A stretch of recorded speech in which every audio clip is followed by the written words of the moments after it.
অন্ডকোষ এমনভাবে চেপে ধরছে আমার শ্বাসরোধ হয়ে যাওয়া মারা যাওয়ার উপক্রম হয়েছে।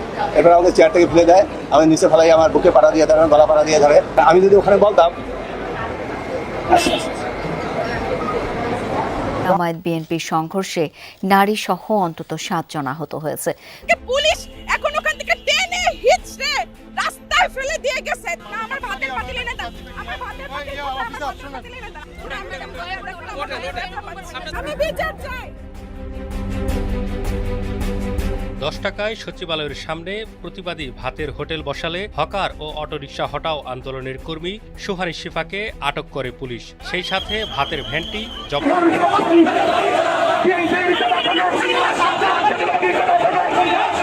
সচেতন ব্যবসায়ী সবাই ঐক্যবদ্ধভাবে একটি মিছিলের আয়োজন করেছিল এটি প্রতিবাদ করার জন্য।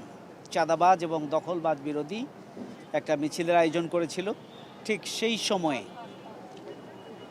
চাঁদাবাজ এবং দখলবাজদের পক্ষ থেকে অত্যন্ত সুপরিকল্পিতভাবে ন্যাক্কারজনকভাবে হামলা পরিচালনা করা হয়। একটা খবর দেখে আসলে ভালো লাগে না। খবরটা হচ্ছে গুলিস্তানে চাঁদাবাজির প্রতিবাদে আয়োজিত জামাতের মিছিলে হামলা, অভিযোগ বিএনপির বিরুদ্ধে। আসসালামু আলাইকুম প্রিয় দর্শক, গুরুত্বপূর্ণ কিছু ভিডিও আপনাদের মাঝে শেয়ার করব, যা রীতিমতো অবাক হয়ে যাওয়ার মতো চাঞ্চল্যকর তথ্য সামনে এসেছে। নেট দুনিয়া তুলপার। আসুন কথা না বাড়িয়ে একটি লাইক করে শেষ পর্যন্ত ভিডিওটি দেখতে থাকি। একটি আবাসন প্রতিষ্ঠানের কার্যালয়ে ঢুকে প্রতিষ্ঠানের ব্যবস্থাপনা পরিচালককে মারধরের অভিযোগ উঠেছে। মারধরের এক পর্যায়ে জোর করে তার কাছ থেকে চেক ও নন জুডিশিয়াল স্ট্যাম্পে স্বাক্ষর নেওয়া হয়েছে। গত 27 জুন সন্ধ্যায় বরিশাল নগরের সদর রোডে অগ্রণী হাউজিং কোম্পানি লিমিটেড নামে একটি প্রতিষ্ঠানে এই ঘটনা ঘটে। এই ঘটনার ভিডিও সামাজিক যোগাযোগ মাধ্যমে ছড়িয়ে পড়লে নগর জুড়ে চাঞ্চল্যের সৃষ্টি হয়।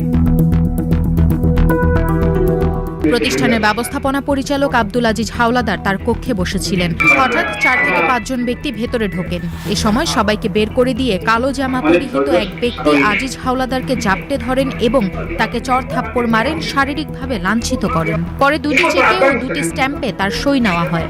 এই ঘটনায় ভুক্তভোগী আব্দুল আজিজ গত বৃহস্পতিবার বরিশাল অতিরিক্ত চিফ মেট্রোপলিটন ম্যাজিস্ট্রেট আদালতে মামলা করেন। মূল আসামি মোস্তাফিজুর রহমান এবং তার এক সহযোগীকে গ্রেপ্তার করেছে পুলিশ। 5 জুলাই বিকেলে বরিশাল মেট্রোপলিটন পুলিশ সদর দপ্তর এক সংবাদ সম্মেলনে পুলিশ কমিশনার মোহাম্মদ আশিক সাঈদ এই তথ্য জানান। কালো জামা পরা ওই ব্যক্তির নাম মোস্তাফিজুর রহমান। নগরের কাঠপট্টি এলাকার বাসিন্দা মোস্তাফিজুর রহমান বর্তমানে যুবদলের রাজনীতির সঙ্গে জড়িত থাকলেও তার কোনো পদ পদবি নেই। তার আরেক ভাই মাহবুবুর রহমান বরিশাল নগর স্বেচ্ছাসেবক দলের সাবেক সভাপতি বলে জানা গেছে। তবে মোস্তাফিজুর রহমানের ভাই মহানগর স্বেচ্ছাসেবক দলের সাবেক সভাপতি মাহবুবুর রহমান প্রথম আলোকে বলেন, ঘটনাটি সম্পর্কে আমি বিস্তারিত কিছু জানি না, তবে শুনেছি আমার ভাই ওই প্রতিষ্ঠানে দীর্ঘদিন ধরে যৌথভাবে ব্যবসা করে এবং অনেক বিনিয়োগ রয়েছে।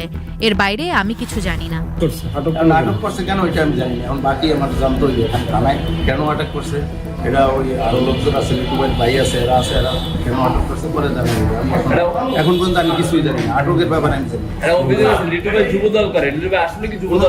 দল করে কিনা আমি জানি না। আমি দলে আছে কিনা এটাও আমি জানি, কিন্তু আমি প্রবাসী। টাকা পান আপনি, তাহলে উনি কিসের জন্য এইসবের ভিতরে জড়াই? ওনার টাকা, উনিও তো উনিও পার্টনার, আমিও পার্টনার, বুঝছেন? ভুক্তভোগী আব্দুল আজিজ জানান, একসময় তাদের আবাসন ব্যবসার অংশীদার ছিলেন মোস্তাফিজুর রহমান।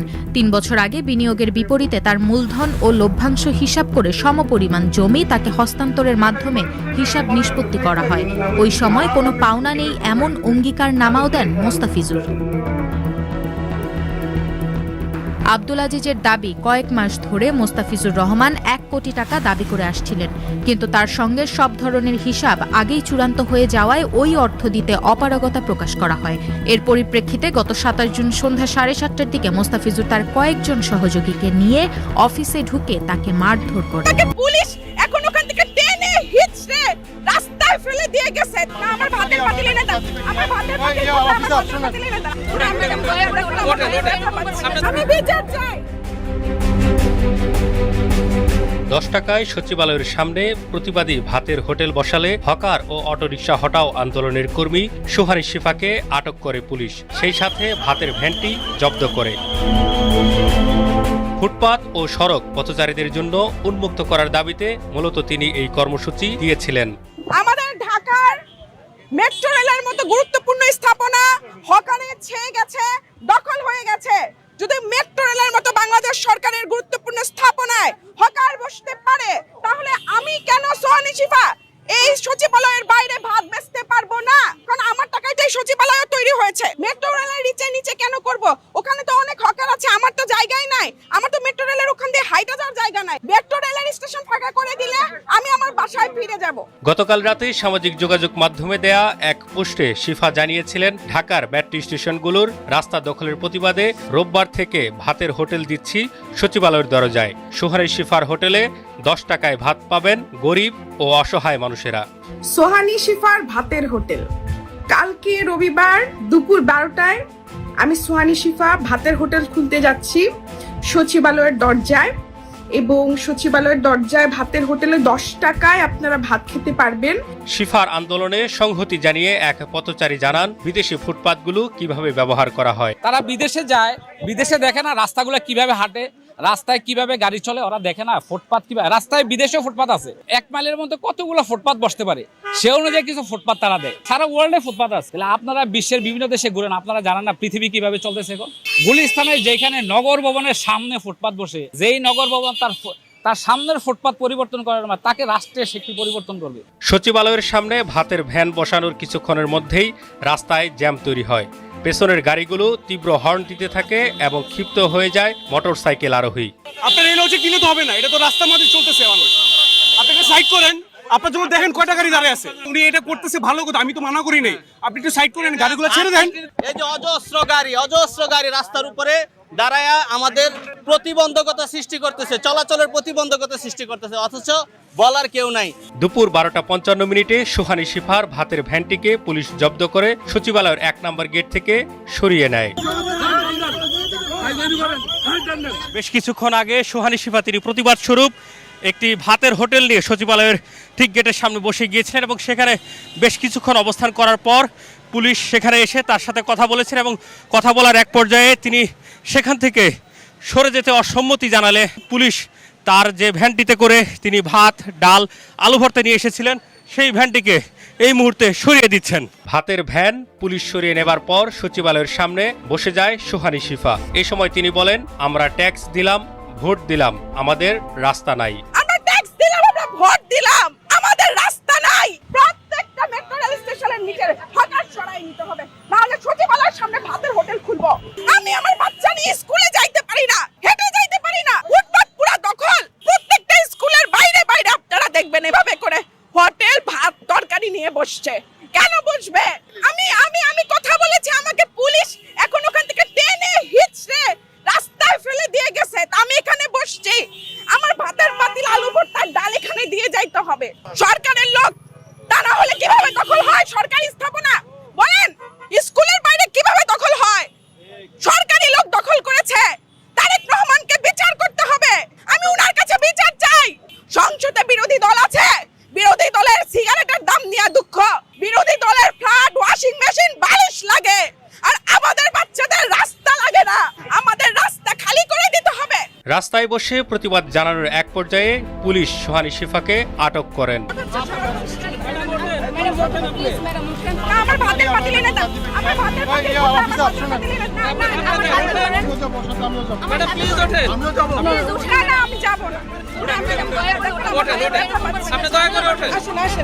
এই গাড়ি তুলে দরকার, গাড়ি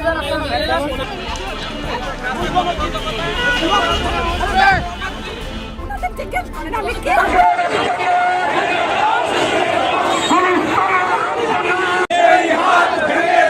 জাতীয়তাবাদী চাঁদা বাংলা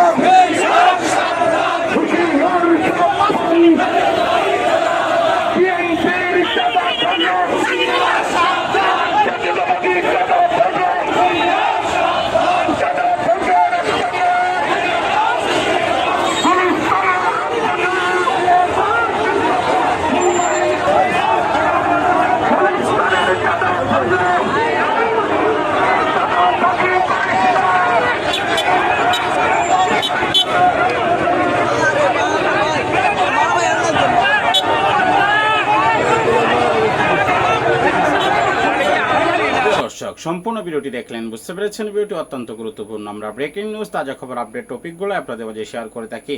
সকল আপডেট এবং ব্রেকিং নিউজগুলো সর্বপ্রথম পাওয়ার জন্য আমাদের চ্যানেলটিকে সাবস্ক্রাইব করে দেবেন, তাহলে সকল আপডেটগুলো সর্বপ্রথম আপনার কাছে পৌঁছে যাবে।